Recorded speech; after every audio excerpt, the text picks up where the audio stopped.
रहमानुर्रहीम। अस्सलाम वालेकुम दोस्तों। उम्मीद है इंशाल्लाह आप सब ठीक होंगे, खैरियत से होंगे। अच्छा दोस्तों, आप दोस्तों को एक पानी बताने लगा हूँ जो अब इस्तेमाल करना बहुत ज़रूरी है। पानी भी इसको कह सकते हैं, इसको ये सिरप भी एक किस्म का ये कह सकते हैं आप। बहुत कारआमद होगा। इसके फ़ायदे ये हैं कि सर्दियों में हम तीतर को खुराकें ऐसी देते हैं जिसमें ठंडियाई वगैरह होती है। तो जैसा कि आप दोस्तों को पता है कि अब सीज़न जो है वो शुरू होने वाला है। तीतर का गला साफ़ करना बहुत ज़रूरी है। तो इसका गला जो साफ़ करना बहुत ज़रूरी है ताकि जब हमारे तीतर बुलाई के लिए शुरू हों, वो उसके गले में सरसराहट वगैरह जो होती है या खुदा ना ख़ास्ता सीटी होने का भी डर इसी दौरान होता है। तीतर में काफ़ी जो होता है थंदियाई वाली चीज़ें हम देते हैं खुराकें, जैसे कि बादाम, काजू, पिस्ते देते हैं, मगज़ होते हैं, थिंदी चीज़ें सारी होती हैं। तो ये अब मैं शुरू करने लगा हूँ अपने तीतरों के लिए, तो आप दोस्तों को भी मैं बताता हूँ कैसे इसको तैयार करना है और किस तरह हमने इस्तेमाल करवाना है। तो इसमें चीज़ें कौन-कौन सी आएँगी? ये अजवाइन आ गई देसी, 1 चम्मच छोटा जो होता है। ये वाला छोटा चम्मच जो है ये आपने 1 लेना है भर के। 1 चम्मच खसकाश का आ गया, गुड़ इतना, और ये मलट्ठी। मलट्ठी इसमें इतनी डालनी है, और 2 अदद जो है वो काली मिर्चें डालनी है।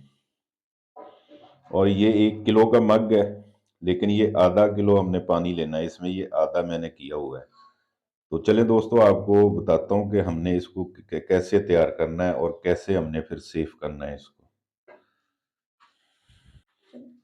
ये चूल्हा आपने इतना बिल्कुल हल्की आंच पे इसको हमने पकाना है। बिस्मिल्लाह। ये पानी हमने इसमें आधा किलो जो है वो ऐड कर दिया है। अब ये सारी चीजें चीजें जो हैं अंदर हम ऐड कर देंगे। बिस्मिल्लाह।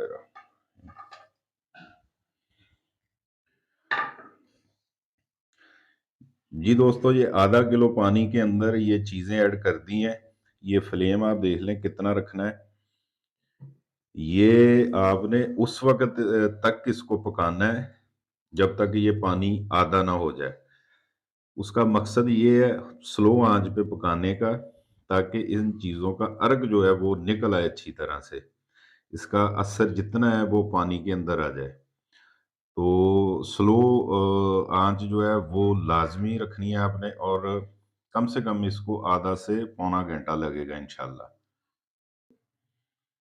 तो दोस्तों, जब तक ये तैयार हो रहा है तो कुछ चीज़ें आप दोस्तों को बता देता हूँ। ये देसी नुस्खा है, बहुत कारआमद है। इंशाल्लाह आप दोस्तों ने लाज़मी इस्तेमाल करना है। इसके फ़ायदे बहुत हैं। एक तो तीतर के अंदर जो बायाबादी होगी, वो भी इंशाल्लाह ख़त्म होगी। तीतर खुल के बोलेगा इंशाल्लाह, मस्ती भी उसके अंदर आएगी।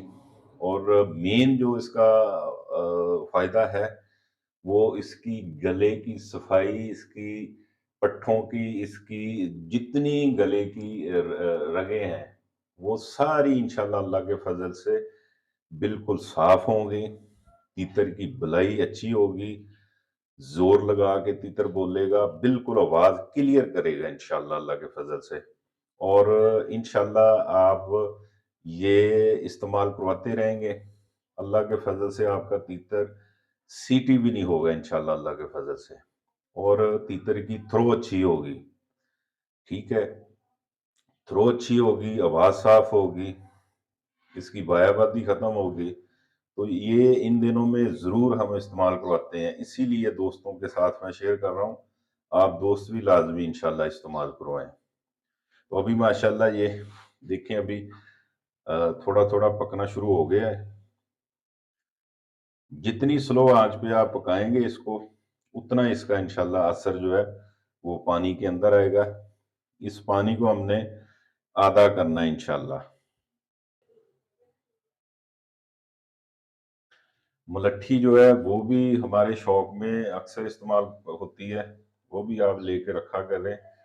सर्दियों गर्मियों में आगे काम आती रहेगी।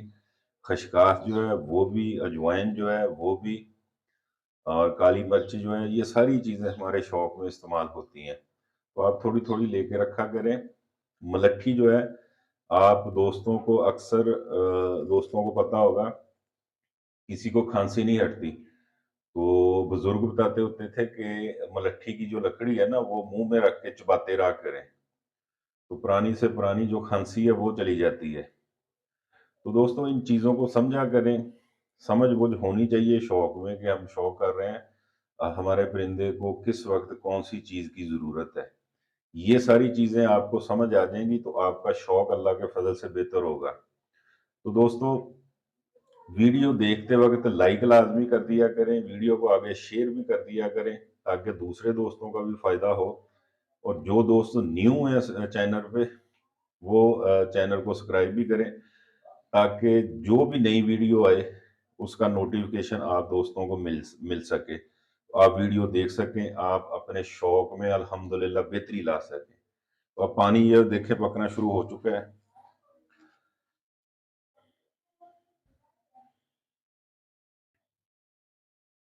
तो ये बिल्कुल फ्लेम देख लें, उतना ही है। ये इसको भी टाइम लगेगा। तो दोस्तों देख सकते हैं आप, पानी आधे से भी थोड़ा कम हो गया है। ये देखें माशाल्लाह, ठीक हो गया जी। इसको अभी हम उतार लेंगे नीचे। नीचे उतार के मैंने रख दिया है। ये जब खुद से ठंडा हो जाए, खुद ठंडा हो जाए, कम से कम आधा पौना घंटा, 1 घंटा इसको पड़ा रहने दें इसी तरह।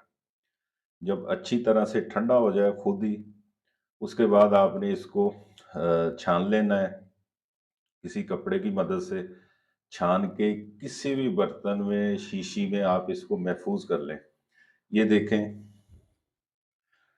ये आधे से भी कम हो गया है। ये बिल्कुल एक, समझ लें कि सिरप तैयार हुआ है।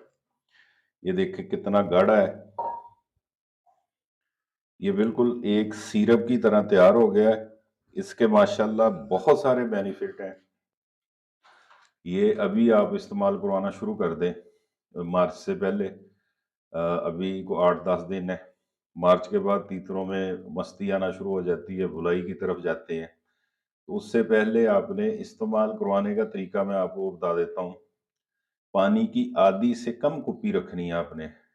उसके अंदर आपने इसके 5 कतरे अभी डेली इस्तेमाल करवाएं। ठीक है, 8-10 दिन डेली इस्तेमाल करवाएं। उसके बाद हफ्ते में 1 दिन 2 दिन इस्तेमाल करवाएं। इसके अल्हम्दुलिल्लाह फ़ायदे ही फ़ायदे हैं। इसका नुकसान अल्लाह के फ़ज़ल से कोई नहीं है, ये देसी चीज़ है। हमेशा आप दोस्तों के लिए देसी नुस्खे लेके आता हूँ, देसी नुस्खे बताता हूँ। एलोपैथिक या दूसरी मेडिसिन जो है वो बहुत कम मैं बताता हूँ। अक्सर अल्हम्दुलिल्लाह देसी चीज़ें होती हैं, ताकि आप दोस्तों का भी शौक इंशाअल्लाह अल्लाह के फ़ज़ल से बेहतर हो। तो दोस्तों उम्मीद है इंशाल्लाह ये वीडियो आप दोस्तों के लिए, हमारे शौक के लिए, हम सब शौकीनों के शौक के लिए इंशाल्लाह फ़ायदेमंद होगी अल्लाह के फजल से। तो इसे बनाएं, इस्तेमाल करवाएं, दुआओं में याद रखना। इजाज़त दीजिए, अल्लाह हाफिज़। और एक बात दोस्तों, टोरे वाली मशीन 3-4 ऑर्डर थे। इंशाल्लाह दोस्तों कल तक इंशाल्लाह वो डिस्पैच करवा दूंगा। और जिन दोस्तों को इंशाल्लाह टोरे वाली मशीन चाहिए, वो मेरी काफ़ी वीडियो के ऊपर नंबर हैं, तो वो इंशाल्लाह मुझसे रब्ता कर सकता है। इजाज़त दीजिए, अल्लाह हाफ़िज़।